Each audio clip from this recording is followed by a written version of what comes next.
I had embraced the roles of wife and mother as a woman's highest and best calling. Some of my perspective came out of appreciation for the home my parents had built, but some came from the broader culture, which had made Fascinating Womanhood a bestseller. The book laid out a vision for young women to marry and become like Amelia, Thackeray's domestic goddess. After we moved to Arlington, Virginia when I was 10, I heard about ideal womanhood at church. Think of Isabella from Disney's Encanto as a mom, and you get a sense of the impossible ideal. My dad, who worked for the government, had applied for a transfer to Washington, D.C. because he wanted to expose his kids to culture. At least, that's how it was presented to me. Free Juilliard string quartets and Smithsonian museums and National Geographic lectures lured my parents on an adventure they thought would last only a few years. Down the street from our new house in a semi-urban neighborhood was a Bible church with a great youth program. Our family attended a mainline denomination, but my parents let me attend worship wherever I wanted. So I joined that youth group. As I learned the Bible, I also absorbed all they taught and modeled about the nuclear family, and how the father at the office and the mother at home was God's ideal distribution of labor. After my sophomore and his junior year of college, I married Gary, my high school sweetheart. I envisioned myself as a pastor's wife, with service to my husband, our children, and the congregation as my vocation. Just when I considered dropping out of college, though, Gary and his dad urged me to finish. Reluctantly, I stayed in school. After Gary graduated, I again considered dropping out to put him through seminary.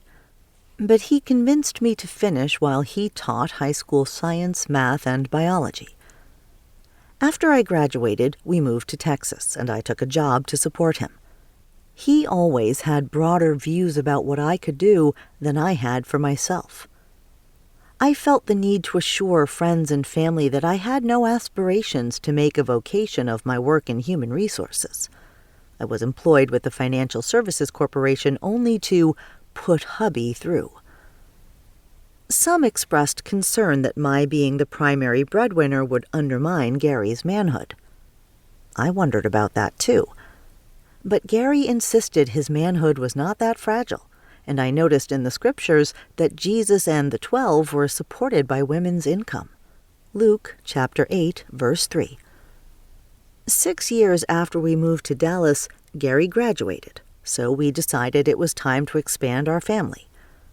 A year passed, and then another.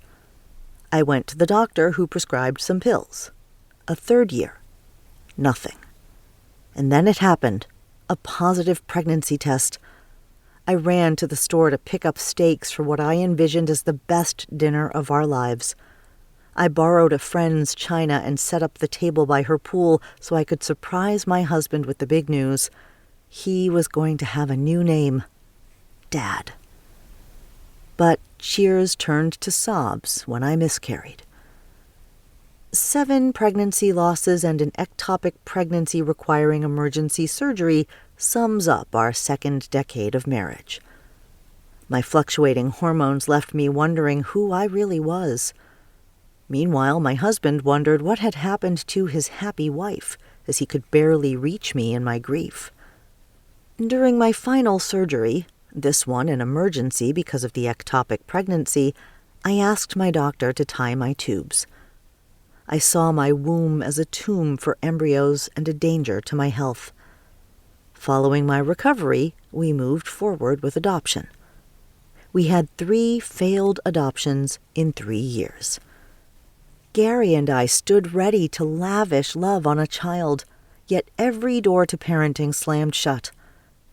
Throughout that trauma, the most difficult part was not the losses themselves, excruciating as they were. The worst part was not even the financial, emotional, marital, or ethical crises that came with financing treatment, wondering if procedures would work, discovering how differently my husband and I processed grief, making love by the calendar, or navigating the ethics and cost of high-tech treatment. The hardest